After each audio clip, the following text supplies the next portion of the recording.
welcome back for another video. So today's video for this Try It Tuesday, I had a couple of different ideas, but then you know, it was brought to my attention or asked the questions. I think Stephanie asked you know, how you can prevent your shimmer eyeshadows from transferring. Now generally most people have this issue with glitter transferring like that, but certain eyelids are prone to be able to have the, especially the shimmers, and the shimmers are really rich and really pigmented, such as the foiled and pressed eyeshadows generally would have that problem because it's so easy for that to lift and transfer because they're so rich in color and the way they're made. So that's what I'm going to work with. I'm going to use the Vegas May Stardust palette because that's the palette that I tried to fix this one way Sunday. I think she asked Saturday or Friday, and then I said, okay, well, I'm doing my makeup this weekend, I'll try it. So I tried Sunday to see if I could basically come up with a way for it to work, and it didn't work. So we're going to try two different ways today. I'm going to do the look on, basically I'm going to do the process differently on two different eyelids to see if we can basically fix that. So for those who don't have that problem, then, you know, unfortunately this may not be very helpful for you unless you're a makeup artist, and then, you know, then you might need this for some of your clients. Other than that, you know, and even then, I don't even know if this is going to work. This is all about trying. I don't even know if it's going to work. So anyway, excuse the way I'm dressed. Sorry. I went to work like this, just got off from work, and it's a little chilly, and I refuse to turn on this heat. S, E, and E, and G, you're not getting a dime more than necessary this month. So yeah, I'm trying to keep everything low and down as much as possible. But anyway, you didn't need to know all that. Let's get started. I've already applied my eyes when I apply my face with the Nivea Shade Balm, and then I've applied my foundation, and then I use the banana powder to set my eyes just to make sure, you know, the oily lids didn't crease. So I did that earlier today, so I did not start with that.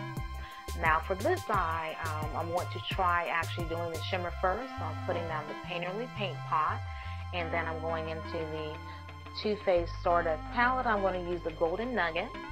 Alright, I'm kind of going to work my way backwards, and then I'm going back with the Girls Night and using the double tap in the crease and the Millennial as my transition color. So I was trying to see if there's, you know, a way I can work backwards, would it prevent them from transferring, but I can see that it has transferred because as I'm going back and blending, it's picking up a little bit of that color, and I don't know how, but the color actually transferred to below my eye, you know, along my lash line of my lower eye. So for the second eye, I'm actually starting off with the Millennial first, and then I'm working my way backwards. I'm using the Girls Night right above the crease, the double tap in the crease area, and then therefore I can go back and blend as much as I want. So I'm using brand new brushes here. Don't want to make sure that I'm transferring anything, so I'm just using completely different brushes from the other eye that I did. I am saving the shimmer eyeshadow for the very, very last, and I'm just going to apply that with a completely different brush. I want to keep it thin because I want to keep it below the crease. Yeah, much better. So that worked out better for me on that eye, was saving the shimmer to the very end and keeping it below the crease area. So normally I would just kind of let it go all the way into the crease, but that when I go back in and blend, it messes it up. So I'm keeping the shimmer below the crease now and working it from there. So I'm leaving the shimmer to the very last step, and it looks a lot better and it's a lot less transferred instead of going back and blending, and with those blending brushes having wide bristles, they're kind of like sweeping along the eye, which can pick up the eyelid, the shimmer on the eyelid. So I'm just leaving this for the very last step, and so far that's been working out great. Now I am trying to get as much bold color as I had Sunday when I tried this by using my the setting spray that I created, and unfortunately that allows it to, because it's so moist, that really allows it to travel, and that shimmer shadow would be on my crease. So that was a no-go.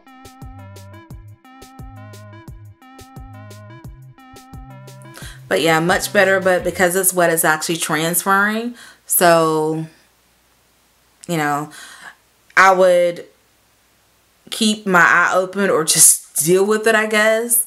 I've tried going back in and blending or applying a bit more of the crease color, but because when I try to do that and it's getting really close to the eyelid, it's actually transferring more of the shimmer, so that doesn't work as well. So the only thing I can think of is, you know, keep it dry, or when I spray the setting spray, and then pack on the color to allow my lid to remain closed as much as possible until it completely dries.